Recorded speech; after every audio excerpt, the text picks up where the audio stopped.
एक समय की बात है, एक राज्य के राजा जिसका नाम राजा भानु प्रताप था। राजा के एक पत्नी जिसका नाम विद्या तथा उनका एक बेटा, मतलब कि एक राजकुमार जिसका नाम अमृत था। जैसा कि आपको पता होगा कि पुराने जमाने में राजा रानी की कहानी में सभी राजाओं को शिकार करने का बहुत ज्यादा शौक हुआ करता था।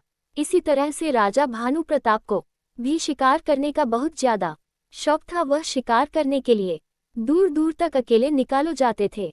एक बार राजा अकेले शिकार करने के लिए निकल पड़ता है। वह लगातार 10 दिन तक शिकार करता है। शिकार करने के बाद राजा 10 दिन के बाद अपना घर वापस आता है।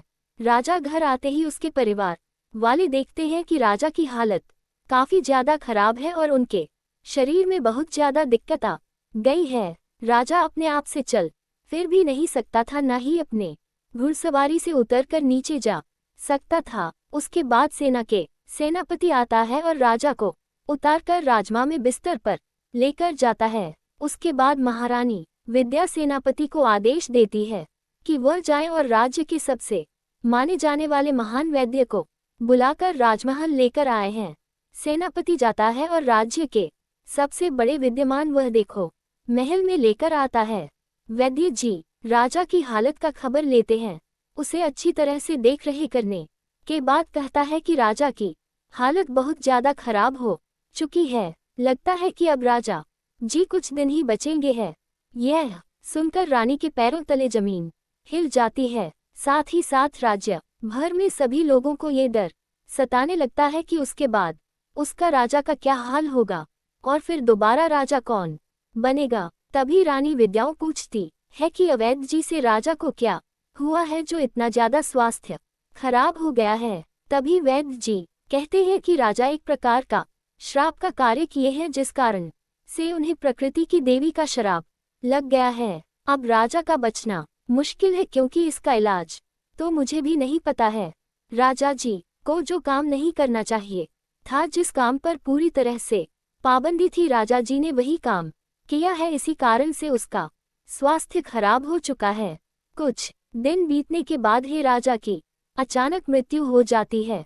राजा की मृत्यु होने के बाद पूरे राज्य में एकदम हल्ला मच जाता है, क्योंकि जैसे ही राजा की मृत्यु होती है वैसे ही जिस बीमारी से राजा की जान गई है, वह बीमारी अब धीरे धीरे राज्य वालों लोगों को होने लगी थी, क्योंकि प्रकृति की देवी का शराब राजा के साथ साथ राज्यवासियों को भेज दिया गया था, जिस कारण से राज्य भर के लोगों को अब प्रत्येक दिन किसी न किसी को वह बीमारी लगकर मरने का चलन जारी हो चुका था।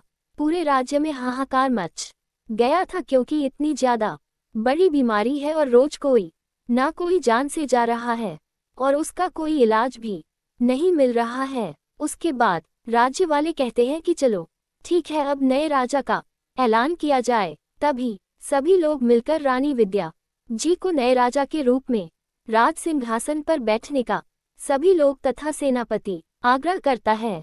सुबह की बात मानकर महारानी राजा का सिंहासन पर बैठने का आग्रह हमार लेती है। रानी गद्दी पर बैठते हुए अपने सेनापति को बुलाता रहता है कि पूरे राज्य भर में जो भी इस बीमारी का बारे में पूरी जानकारी तथा इससे बचने के उपाय बताएगा, उसे हम बहुत बड़ा इनाम देंगे। उसके बाद रानी कहती है कि सेनापति को जाओ, ऐसे व्यक्ति को पकड़ कर लाओ, नहीं तो 10 दिन के अंदर तुम्हारी नौकरी चली जाएगी। तभी सेनापति जाता है और सबसे बुद्धिमान व्यक्ति को पकड़ कर लाता है।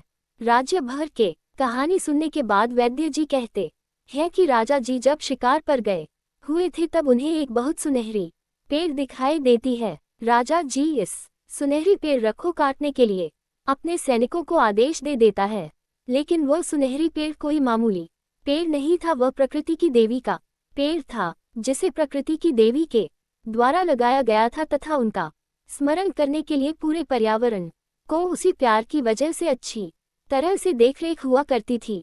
राजा के पेड़ काटने के आदेश के बाद सैनिकों ने पेड़ काटने के लिए जल्दी भरी थी और वह पेड़ को काट दिया। उसके बाद से ही राजा को प्रकृति की देवी ने शराप दिया कि जिस तरह से तुमने इस पेड़ को काटा है, उसी तरह से तुम्हारे राज्य तथा तुम्हें तुम्हारे राजभर के लोगों के लिए मैं काले बादल की तरह बूंद बूंद बनकर तुम्हारे राज्यवासियों अथवा राजा का जान का कारण बनेगा। उसके बाद महारानी जी ने वैद्य जी से पूछती है कि इसका बचने का कोई उपाय बताए। तभी वैद्य जी कहते हैं कि इसका बचने का तथा इस देवी का श्राप से मुक्त होने का एक ही उपाय है। आपके परिवार से मतलबी राजा के परिवार से कोई भी लोग जाकर उस वन परिसर के अंदर 200 पेड़ लगाने होंगे, तभी जाकर प्रकृति की देवी का श्राप मुक्त हो जाएगा।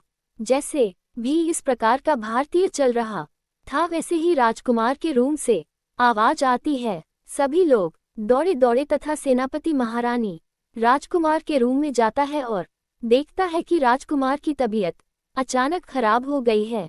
वही वैद्य जी वहां पहुंच जाते हैं और राजकुमार की तबीयत का जायजा लेते हैं। उसके बाद वही वैद्य कहते हैं कि जिस बीमारी से ग्रसित राजा हुआ था, उसी बीमारी से ग्रसित राजकुमार भी हो गया है। उधर पूरे राज्य में काली बादल का साया तथा काली बोल दे पूरे राज्य भर में घेर लिया था। अब तो पूरे राज्य भर में दिन भर काली बारिश होने लगी थी। ये सब देखकर राजवासियों ने दूसरे राज्य जाने का फैसला कर लिया था और बहुत सारे लोग दूसरे राज्य में जाने भी लगे थे। काली बारिश इतनी ज्यादा तेज हो रही थी कि पूरे शहर में जलजमाव हो गया था। नदी नाले तथा झरने काली हो गई थी खाली बारिश होने के कारण। उसके बाद सेनापति से रानी कहती है कि चलो अब हम जाएंगे और वह सावन परिसर के अंदर 200 पेड़ लगाएंगे।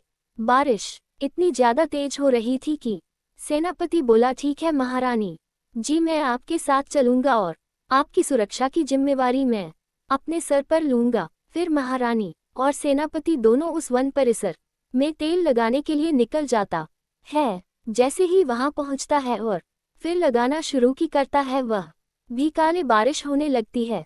काला बारिश का झटका इतना ज्यादा जोर था कि लग रहा था कि आदमी को भी उड़ा कर ले जाएगा। इतनी ज्यादा हवा चल रही थी स्पीड से कि सेनापति भी वहां रुकने पर नाकामयाब हो रहे थे। महारानी पेड़ लगाना शुरू कर चुकी थी। कभी सेनापति कहता है कि आप पर लगाए, इस हवा को मैं देख लूंगा।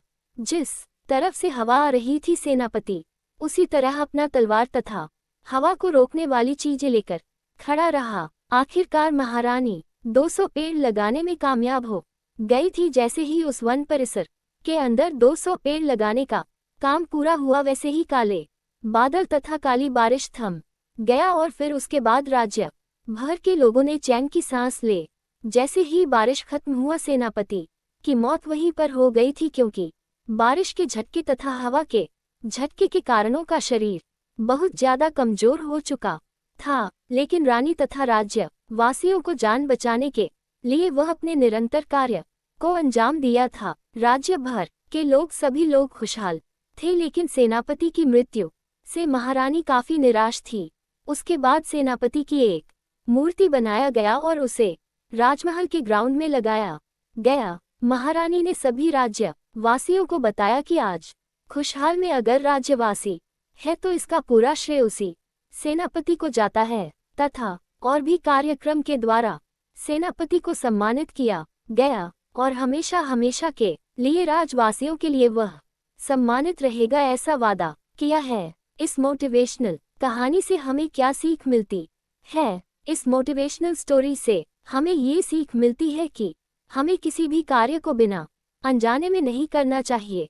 साथ ही किसी भी पेड़ पौधे को बिना वजह नुकसान नहीं हो जाना चाहिए, क्योंकि पेड़ पौधे है तो हमारी जिंदगी है। क्योंकि हमारी जिंदगी में प्रकाश संश्लेषण क्रिया को अंजाम देने वाले पेड़ नहीं रहेंगे तो हमारे जीवन में ऑक्सीजन बनने की प्रवृत्ति खत्म हो जाएगी, जिसके बाद मनुष्य जीवन भी धीरे धीरे समाप्त होने की कगार पर हो जाएगी।